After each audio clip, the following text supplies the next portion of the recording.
नमस्कार, आप देख रहे हैं आनंद भारत समाचार। मैं हूं मंजीत मिश्रा। जनपद बहराइच से बड़ी खबर। प्रयागपुर में जमकर बरसे योगी आदित्यनाथ। भाजपा प्रत्याशी करणभूषण शरण सिंह के समर्थन में मांगे वोट। अब आगे विस्तार से। तहसील प्रयागपुर के अंतर्गत जूनियर हाई स्कूल प्रयागपुर के प्रांगण में उत्तर प्रदेश के मुख्यमंत्री योगी आदित्यनाथ के द्वारा लोकसभा कैसरगंज प्रत्याशी करणभूषण सिंह के समर्थन में लोगों को संबोधित करते हुए कहा कि लोकसभा प्रत्याशी कैसरगंज करणभूषण सिंह को भारी से भारी मतों से विजयी बनाकर संसद में भेजें और मोदी जी को तीसरी बार प्रधानमंत्री बनाकर देश को विकास की राह पर लाने की जरूरत है। प्रयागपुर की धरती को नमन करते हुए कहा कि यह बहराइच बालार्क ऋषि की धरती है। यहाँ पर महाराजा सुहेल देव के नाम से चित्तौरा झील को जाना जाता है।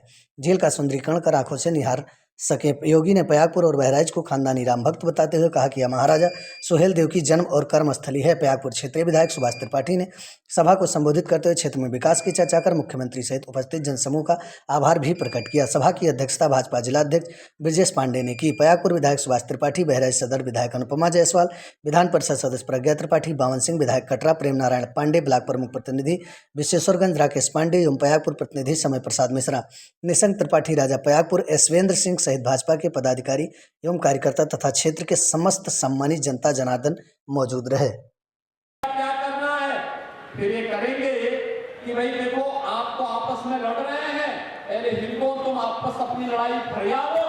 हम पहले ये करते हैं कि तुम्हारा आरक्षण का अधिकार मुसलमानों को दे देते हैं। जैसे इन्होंने कांग्रेस की सरकार जब केंद्र में थी, UPA government, doctor Manmohan Singh ji प्रधानमंत्री थे, तब इन लोगों ने षड्यंत्र किया था। जस्टिस रंगनाथ के नेतृत्व में एक कमेटी गठित की थी। उस कमेटी ने रिपोर्ट दी और रिपोर्ट में क्या कहा? रिपोर्ट में कहा था कि पिछड़ी जाति के लोगों को मिलने वाला 27% आरक्षण में से 6% आरक्षण मुसलमानों को दे देना चाहिए। हम लोग उस समय विरोध किए थे, संसद में भारी विरोध किए थे।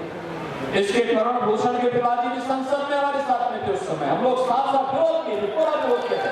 हम लोगों ने कहा था कि बताइए हिंदुओं का आरक्षण मुसलमानों को नहीं मिल सकता है। बाबा साहब भीमराव अम्बेडकर की भावना के विपरीत है।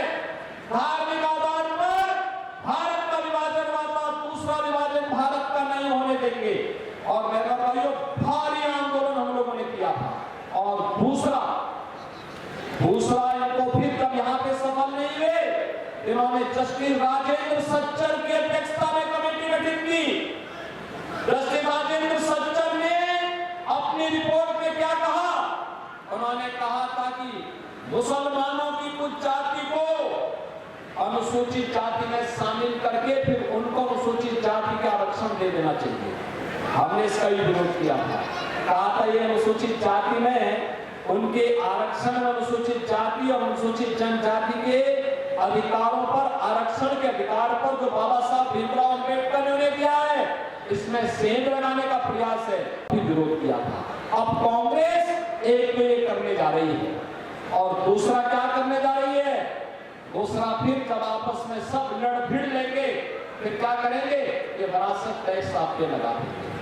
विरासत टैक्स का मतलब आपकी आधी संपत्ति। आपने कांग्रेस के बुद्धिदाता सेठ पित्रोदा का बयान पढ़ा होगा। इस बयान में कह रहा है कि विरासत टैक्स लगाएंगे। और राहुल गांधी ने भी अपने मैनिफेस्टो में यही बात कही है। क्या बात कही है? उसने कहा था एक झटके में गरीबी हटा देंगे। क्या कहा? एक झटके में गरीबी हटा देंगे। उनसे पूछा किसी पत्रकार ने कैसे एक झटके में हटाएंगे? उसने कहा था कि हम विरासत टैक्स लगा देंगे। विरासत टैक्स का मतलब आपकी आधी प्रॉपर्टी ये लोग अपने कब्जे में ले लेंगे और फिर उसका बंदरबांट अपने साथ करेंगे। क्या आप इसको स्वीकार करेंगे? क्या भारत इसको स्वीकार करेगा? क्या? और बहनों भाइयों, एक खतरनाक